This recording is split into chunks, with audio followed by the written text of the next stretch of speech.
Okay, You want me to just jump into so what are we doing today, Eric? We're changing out a backflow. So we've got a 1/2-inch backflow here for a dentist office that's feeding this compressor, and we're gonna switch it out. It's been having some issues. We're gonna replace this air gap and all this corroded pipe.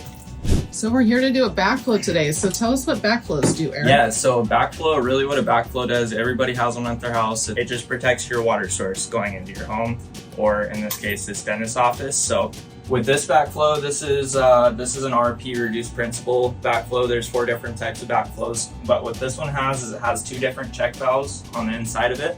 So what the check valves do, the water can only go in one way. It'll go up through the device, and then it'll feed the compressor. So with that being said, the water can push through the check valve, but anytime it's trying to get forced back, that check valve will close up and it won't allow the water to go through. So that's in the best way that I can put it.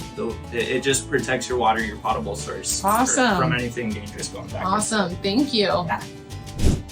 Okay, so what's this tape that you're using here? Okay, so we're using some 10mm tape, and the reason that we're putting it around the copper pipe is because we're going to be mounting this to unistrut, and the unistrut that we have is galvanized, and you can't have 2 unlike metals touching because it'll cause corrosion. Oh, I see. There, you put it in right there too.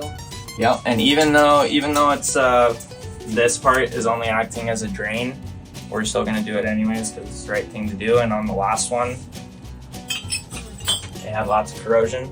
So that's what we want to avoid at all costs, because it can cause pinholes. And all right, so this is the final result. Here's the final product. Oh my goodness, it looks amazing. We got a working past assembly. No drips, no leaks.